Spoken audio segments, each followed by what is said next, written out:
The term shadow work can be intimidating for a lot of people when they first hear it, but there's nothing to be afraid of, and in fact shadow work is crucial for your spiritual growth. When going through a spiritual awakening, there comes a point where shadow work becomes necessary. But what is shadow work and why is everyone so afraid of it? So in today's video, you'll learn what is shadow work, psychology versus spirituality. The second thing you'll learn is how the shadow affects you directly. The third thing you'll learn is how to spot the shadow within yourself. How is the shadow showing up within your life? And the final part of today's video is 5 practices to help you integrate your shadow into your life right now. If you're new to my videos, please hit the subscribe button and click the bell. That way you'll be notified each and every week when I release new content. So when you've done that, let's dive straight in.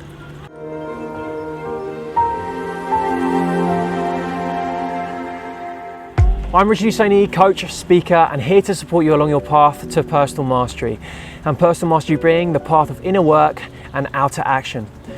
On to part 1 of today's video. What is the shadow? The term shadow was first brought to the Western world by psychologist Carl Jung, and he describes it as the unconscious and disowned parts of our personalities that the ego fails to see, acknowledge, and accept. It is any aspect of ourselves that is not exposed to the light of our consciousness.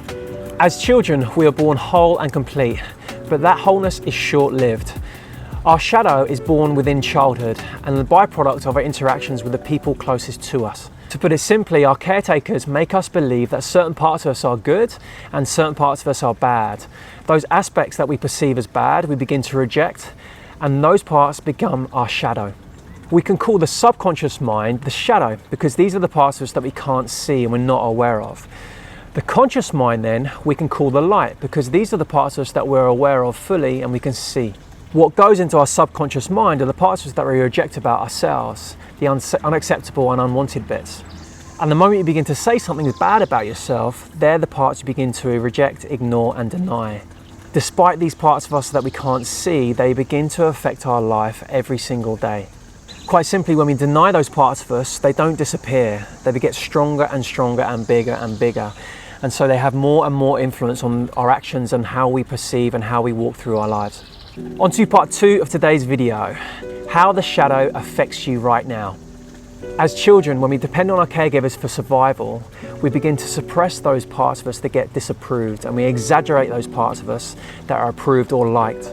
So to give you an example, imagine a 5-year-old boy who is very sensitive and he's very in tune with his feelings and his emotions. Something happens and he becomes mad and he cries. And his father tells him, stop crying like a boy, be a man. The dad believes that crying is bad, so he tells his son to suppress his emotions. The result of that is that the boy begins to suppress those sensitive sides to himself into the shadows and begins to act tough. As an adult, he has trouble feeling things and won't show his emotions even when required. Because of this, he struggles in relationships and never really allows himself to be fully seen.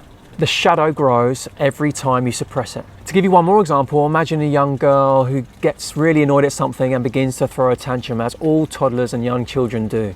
As soon as she does this, her mum tells her to stop it, stop being bad. And this becomes a very predictable thing. Every time she gets angry, her mum tells her to stop it and stop being so bad. The girl thinks then, it must be bad to be angry. I must stop being angry. I must not allow myself to be angry. With time, as time passes, she begins to disassociate from her anger, but it doesn't disappear. As an adult, this girl now believes that she has to have it together all of the time. Through her life, she realizes that when people push her buttons, she doesn't know what to do. She doesn't know how to deal with that emotional repression that she's been doing a whole life. She often feels like she's going to explode and just doesn't know what to do with it. She realized her anger is always there and it always pops up in a passive-aggressive type of way. Now, whether you resonate with that or not, it'd be great to hear, comment below. As a father now of a young daughter, these are the things that I have to bring my awareness to all of the time to make sure that I'm bringing as little of my history onto my daughter, my default old patterns, and just to be aware and to allow my daughter to be who she is as her own individual being. She needs to express her ways in any way she feels right, and she needs to learn the whole expanse of emotions right now as a young daughter. On to part 3 of today's video, how to spot the shadow within yourself. Separation and division are not the natural states for anything. Integration and wholeness are the natural states, and this is why the shadow will continually try to reveal itself at every opportunity it gets. It can be difficult to spot your shadow, especially if it's been suppressed for a lifetime. So here are 3 ways to help you spot your shadow in action. The first one is about projection, about what you see in other people. What you dislike in other people are the parts of yourself that you dislike. When people dislike something in themselves, they'll spot it and point it out in others very, very quickly. We often project our shadows, our repression, our resentment, our anger, our shame, whatever it is, whatever we've suppressed and repressed within our body, we choose to see it in other people. So the invitation for you is to pay attention to how you experience your outside world, because the universe works to make us whole again. So think of people, think of places, think of situations as mirrors and use them to reflect on who you really are and what's going on within you. The second way shadows show up in your life are through triggers. Now, I've done a video on this before with Gabor Mate, and you can find that link below. And really, a trigger is a very small thing. It's the past showing up within our present moment right now. And our past is not really relevant, only in the sense that it's telling us what we need to heal. See them as messengers. They're messages from the past to continually remind us, to show us what we need to work on and what we need to face. Pay attention to your triggers. Pay attention to what's coming up. I did a video before on spiritual bypassing, and a very common trait is about ignoring the triggers. Someone feels something within them, anger or whatever the feeling is, and then tell themselves positive talk. I'm high vibes only, but that's a spiritual bypass because we're avoiding what's actually going on within us. And so use triggers, pay attention to what's coming up. Why are you getting triggered? Who is triggering you? And what emotions are you feeling? Ideally, you do this before you act, but also use this in hindsight. The more you reflect, the more you'll become aware in the moment, in real time. Think of your life as a show, as some form of theatre. And so if we're not aware of our stuff, or we're not aware of our shadows, we're on the stage, we're in the show, we have actors all around us, and we can't see the show for what it is. We're in the drama.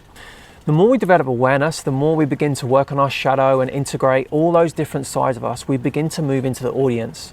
We'll start the front row to start with, and the more skilled we get at this, the more we clear, we'll work ourselves all the way back up to the cheat sheets, as they call them. And so we'll get to see a panoramic view all of the time of our life. And we'll get drawn into the drama, but then we can pan back out and begin to see the bigger picture.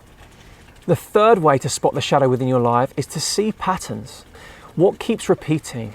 What kind of behavior, what kind of situations repeat within your life? And notice, most importantly, that if those patterns are showing up with different people or in different situations, the commonality in that is yourself. And so be curious with that. Why is it showing up?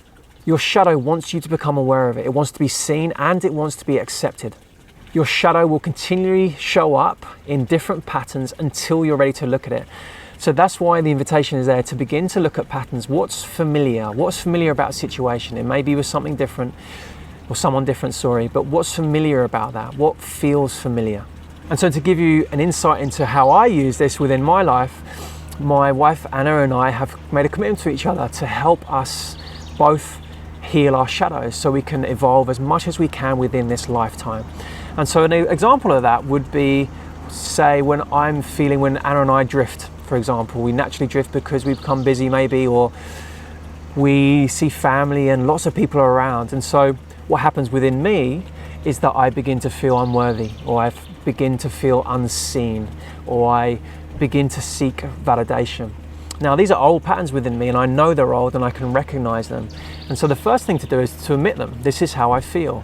This is not Anna's fault, this is just what's showing up for me.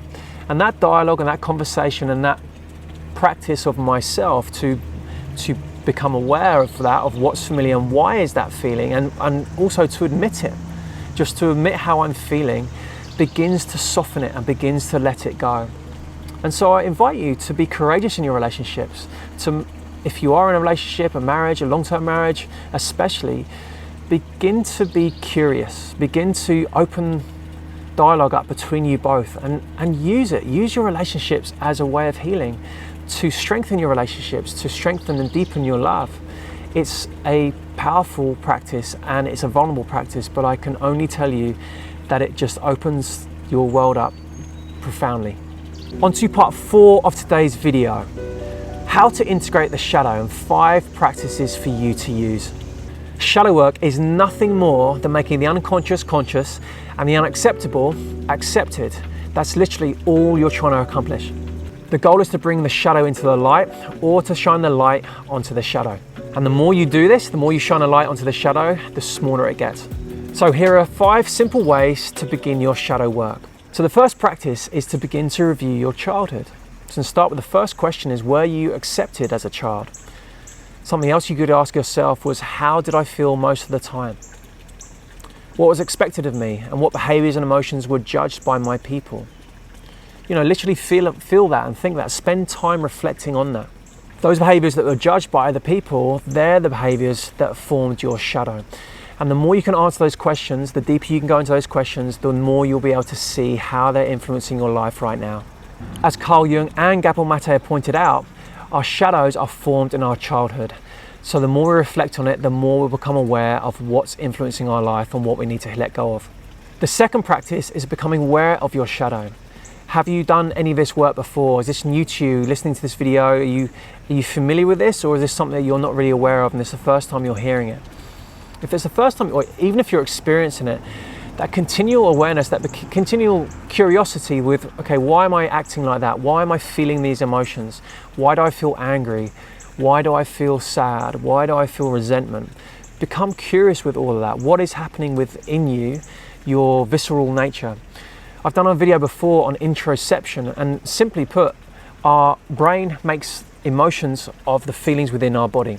And so every single emotion we've experienced is held within the tissues within our body, in the fascia. And so be curious of what your body is teaching you, what your body is telling you. Become aware of those visceral sensations on a physical level and on an energetic layer. Are they positive or are they negative? And if it is negative, begin to accept it. Begin to make peace with it. Begin to soften your body. Make it an embodied practice of feeling, of allowing those negative feelings within your body rather than trying to tighten and push and suppress away. This is the most important step. The more you become aware of it, the more you can begin to work with it. The third practice is to don't shame your shadow. It needs to be seen, it needs to be accepted. And that's one of the toughest things I've found in my experience and my journey is the self-acceptance, the self-kindness, the self-love. Most of us are too self-critical of ourselves, where we can see the negative in everything. We very rarely focus on the positive. And remember, those parts of you that are in the shadow were born from non-acceptance. They were born from judgments from other people, not from yourself. They were rejected, they were pushed away. And so the more you do that to yourself, the more you continue to do that, the bigger they'll get, the stronger they'll get. They need to be seen, they need to be accepted. They are part of you. They need to be loved, they need to be embraced fully. The fourth one is to use those triggers. We talked about being aware of them and linking to that video, what are triggers, but to begin to use those triggers that are showing up in your life. They're messages, they're invitations, they're areas to be curious about. Be curious of why you're getting triggered, not the reaction of what's happened, but the curiosity in, okay, well, why am I feeling that? Why is that coming up now? Why do I feel anger? Why do I feel an overly anger? Why am I having such an emotional reaction to something that this person has done? Just a layer of curiosity, use them. By doing that, it allows you to observe what's happening. Remember, to the analogy of the theatre, you're going to be in the audience, high up hopefully, rather than being on the stage and being engulfed by those emotions. Triggers are reflections of those wounded parts of us, and they come into view, they come into our eyes focus to really show us what's been suppressed. And the final practice is observation without judgment. The biggest mistake you can make is to judge that shadow once you become aware of it. And remember where it's come from. It's come from a place of rejection. It's come from a place of judgment, other people's judgment. So the last thing we want to do is then judge it when we see it, because it's just going to make it bigger and stay longer. We need to allow it. We need to love and see those parts of us with as much compassion as possible for acceptance of who we truly are.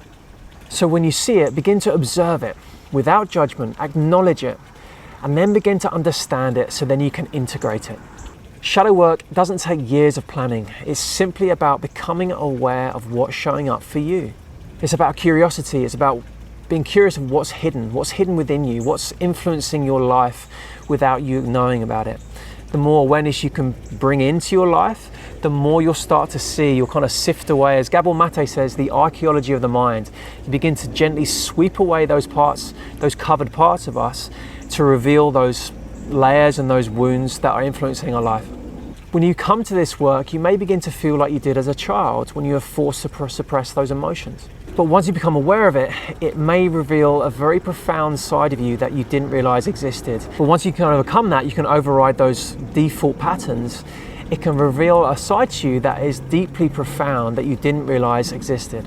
Now over to you. How does this resonate with you? What's showing up for you in your shadow? How do you use techniques like these to unveil your shadow and do the shadow work? I'd love to hear, just comment below. If you're new to this work, you can also download our free guide, 4 simple steps to self-care. And the idea of that is to really offer the foundational tools to help you do deeper work. And you can find the link below. Thank you as always for joining and watching this video. Don't forget to ask Richard. If there's any questions you want answered, just to put into any comments, #AskRichard, and I'll do my best to answer them. Thank you again for watching, and I'll see you on another episode.